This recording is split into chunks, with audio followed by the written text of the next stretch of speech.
So today I'm going to be reviewing a film called Code 8, which I saw recently on Netflix. Now, the interesting thing about Code 8 is that, of course, it was pushed to most of us as one of the top 10 films on Netflix, which I suppose is, well, it makes it mildly successful. I mean, what's really interesting is that, of course, the promise of Netflix and other kind of subscription TV services is that indie movies such as Code 8 are able to be pushed all the way up to people's viewing lists, and of course that's how I came upon the film. Now, the film, if it's, I mean, it's kind of like X-Men but grittier, so that's the start. I mean, that's where we're starting with. But yeah, it's quite enjoyable in the end. I wouldn't say it's doing, it's expanding on the kind of superhero genre, but at the same time, it was mildly diverting and kind of interesting in its own way. I mean, if you take a look at basically who stars in it, it's not exactly filled with stars. It's got the guy from Arrow, so there's that. And actually, it came about as a crowdfunding campaign, and that's how it came to having this film. Now, I'm still not sure what the budget for the film is, but it looks good. It looks great. I mean, in terms of the special effects, everything's on par with most kind of B movies. I mean, we're not talking kind of John Wick level even, but it's kind of more Chappie District 9, if you remember that. Oh, and the thing about the title, it kind of annoys me that Code 8 doesn't actually refer to anything. I mean, Code 8 really doesn't refer to anything. You finish the film and you go, so what's Code 8? I mean, what is this kind of Code 8 bit? It doesn't refer to anything. But yeah, I mean, in terms of the actual film, so the premise of the film is another kind of high concept genre film in the superhero kind of mold.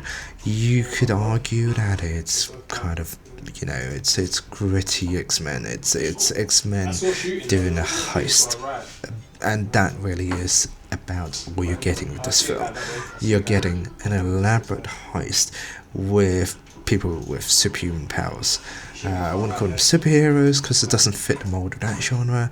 So you've just got, human beings with superpowers doing stuff, and the stuff they do is a heist, and that's pretty much the entire film. The entire film is a heist that,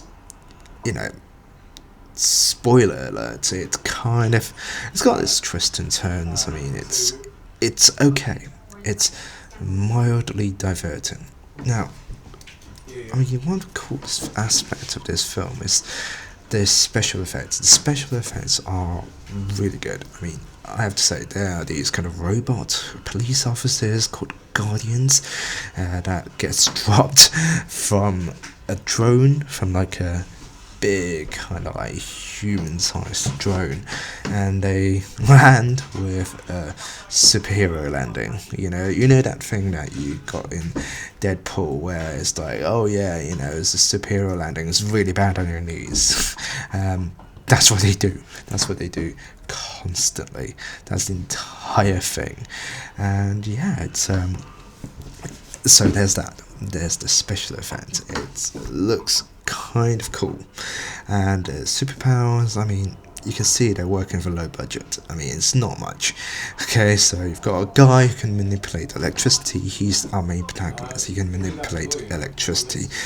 It is not a difficult special effect to do. One of the things, you may be able to see it on posters, so if I can show you, this is him on a poster. He can light a light bulb. I mean, what an amazing special effect. But I like it. It kind of reminds me of a script idea that I had in the past.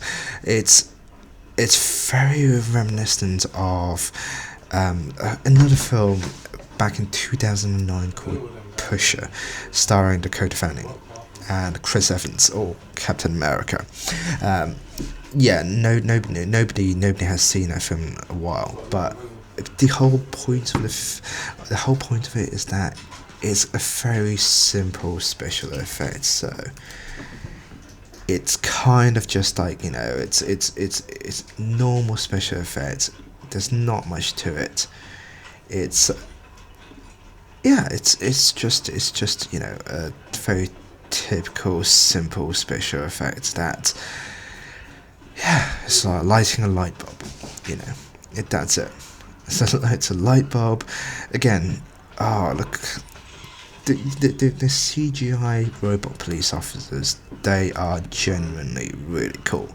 I mean, that is a fantastic special effect. So, anyway, the film is basically, it's about how is it another interpretation of the X-Men where essentially superpowered human beings are they form the underclass. They kind of form an underclass in society. They're not respected by society. As the whole kind of Magneto thing about, like, we need to lead, like a mutant revolution. So that's the kind of concept of the film. You've got superpowered human beings who are the underclass, and our main protagonist works as like a day labourer in a place called what's the place called? Anyway, it's in a place called Lincoln City. So again, as part of the backstory of the film, Lincoln City was built in part due to superpowered humans. So, they've been around since the beginning of the 20th century, and Lincoln City was partly built using their powers. That's a bit of social commentary. I mean, it's alright. I mean, a lot of the social commentary in this film is very on the nose social commentary. It's not subtle. So our main protagonist, he can't hold down an actual job. He's like unregistered. In real life, he probably doesn't have a passport, and he works as a day labourer. So he gets paid by the day by people who need a superpowered human to do certain things. So he works as an electrician, and I mean, in this world. So if you have a superpower, if you have one of these kind of abilities, you can register yourself, although the registration is apparently so expensive that a lot of them don't register. Why? Who knows? Anyway, so as an unregistered as a person who's using the powers unregistered, that's considered illegal, and that can get you in trouble, and that can get you or employer in trouble. So that's kind of what happens to a colleague of his whilst working on a construction site. So this guy uses his abilities on the construction site. The police are alerted to this, and they then come in and they try to arrest him, and then he tries to get away and they shoot him. So that's how the film starts. The film starts with, a member of the underclass getting shot at by the police officers. So it's all about police brutality in a surveillance society. And really, the film could kind of just leave it at that, but the fact that they've got these really cool kind of robot police officers, I mean, seriously, fantastic kind of design for the robot police officers. It's got a science fiction edge to it, so you can add a science fiction to the list of genres. But yeah, really, it's just a film about kind of police brutality, about the militarization of police officers, and so in that sense, again, these concepts are not very subtle. Anyway, our main protagonist, he is recruited on yet another day. He's recruited by the guy who plays Arrow. I forget his name. What's the guy's name? Anyway, he's recruited to be part of this criminal gang. They do a job. They steal some chemicals, and now he's part of the gang. So now he's He's earning money as a criminal, doing illegal jobs. So that's basically how the film starts. That's the setup of the film. This is how our protagonist, who's already kind of a member of an underclass because he's got these superpowers, he joins this criminal gang and goes on this heist. And it really is. I mean, that's the weird thing about this film. The whole film is just one, it just leads to this heist, and that's not even a spoiler. In a way, it's kind of just, it fits the genre. It's just, I mean, it's one of those kind of concepts where it's like you've got this really cool concept and you're doing something very prosaic with it, which is what you're getting with this film. And so, I mean, there's some twists and turns as well. Like there's a story about these two kind of police officers who head up this mutant hunting unit, and one of them, their heart is in it. Like he's a real passionate mutant hunter. He thinks they're all bad and they should all be shot. And then you've got this the other police officer, who's played by Han from Fast and Furious, Justice for Han. He's kind of, his heart is not quite in it, and there's a bit of conflict there within the police officer. And I mean, it's okay. It's okay. It's an interesting subplot. But yeah, it's not. It's just one part of the story. So there's this criminal gang. There's this criminal gang who basically has a manager, and the manager loses a whole load of money. So he sets our protagonist and his newfound friends on this job to rob a bank. But the bank doesn't have a lot of money. So basically, it was a failed heist. So that's the first heist. It's failed, and they regroup, and basically now we're going to the main heist, and that is pretty much it. We're going to the main heist. There's a few twists and turns, and our characters come out of the heist kind of changed. There are a few deaths along the way. I'm not going to spoil it for you, but they literally, like, I don't even remember who got shot. Like, the people get killed off. They are not important at all. I cannot emphasize that enough. They're just not important. But our main protagonist comes out of it. Again, not a spoiler alert. I mean, he comes out of it. He gets through to the other side, and there's a thing with kind of his boss's girlfriend, who is kind of important. But again, it's another kind of interesting idea using the genre, using the kind of mutant abilities genre. So basically, the guy he's working for, the guy our protagonist works for, he's got this girlfriend who is, spoiler alert, she is a healer. Now, that is a very interesting idea. Like, I mean, I watched the whole film just thinking, okay, are you telling me that a person who can heal people, like using mutant powers, is not useful to society? Like, they are somehow still fringe, like still somehow an underclass. Healers are part of the underclass of mutants. How is that possible? It's like, she has the ability to heal people. I mean, it's insane. I mean, I didn't get it. But then, towards the end, there's a reveal, and again, spoiler alert, there's a reveal that she doesn't actually heal people.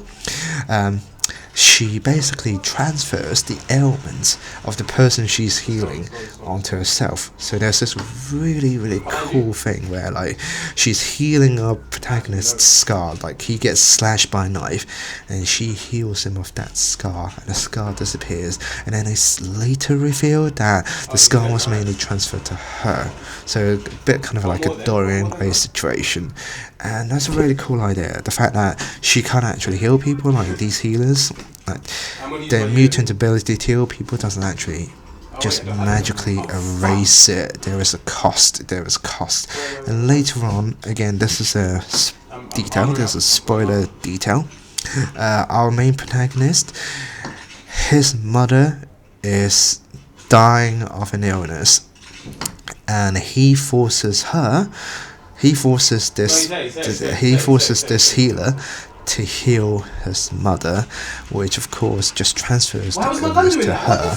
And it's a real kind of like moral quandary. It's like a real kind of it raises all sorts of moral questions, and eventually, like, he stops her. He stops the healer. He says, "Okay, you can go." I mean, and then his mother dies.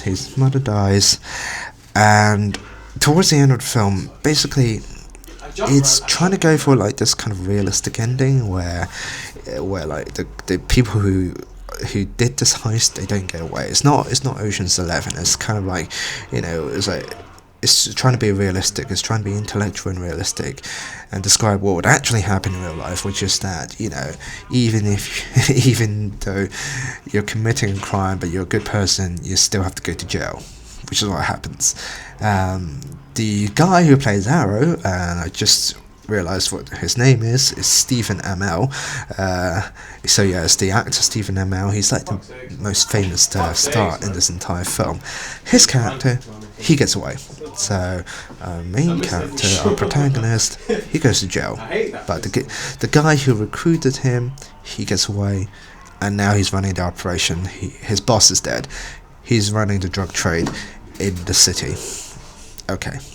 So again, like, you can tell that this film really is just leading up to this heist. There's some twists and turns. There's a lot of great kind of, tension. But that's all really, like, it's real kind of like B-movie action fare. It's well directed. The director does a very good job. It's perfectly acceptable. But again, like, it's a really cool concept that kind of just, it's used for something incredibly prosaic. And again, you finish watching the film and you just go, what does Code 8 stand for? It literally, they don't explain it. There's nothing.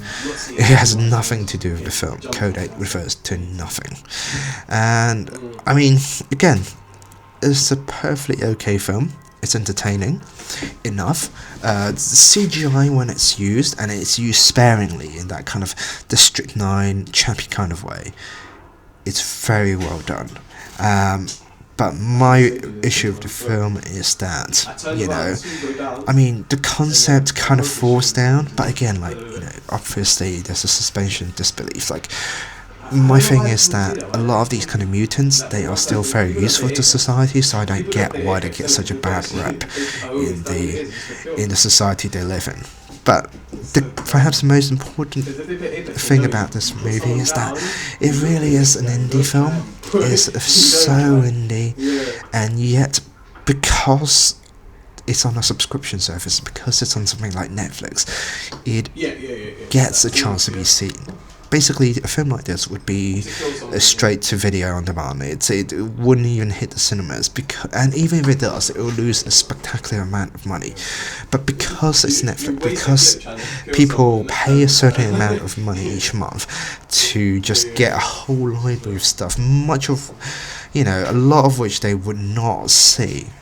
That is how you get films like these that shoots to the top of people's viewing list, because people can still see it. Because they're not paying for it. You and I, if you've got Netflix account, you're not paying for it. You just have it in your library, and then occasionally you come across it and you go, "Oh, that's something that looks cool," and you see it, and that's kind of the promise of a subscription service like Netflix, which is that in the best case scenario, it allows indie filmmakers to really be able to present their work to a huge audience without the kind of concept of going through a theatre, of going through the cinema process. It means that you can just sell your film onto a subscription service, and it will be there available for people to see it.